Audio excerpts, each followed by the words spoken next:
અમેરિકામાં વિવિધ સ્કીમોની લાલચ આપીને ઠગાઈનો મામલો સામે આવ્યો છે।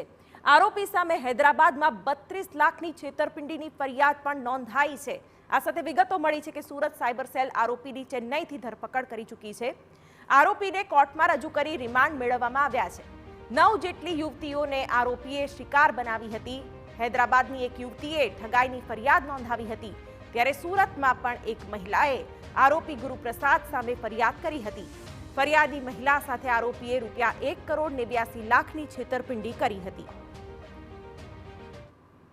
ફોનમાંથી મોટા પ્રમાણમાં પોર્ન વિડીયોઝ, બીભત્સ ફોટા તથા અનેક યુવતીઓના ન્યૂડ ફોટોઝ વગેરે મળી આવેલ હતું।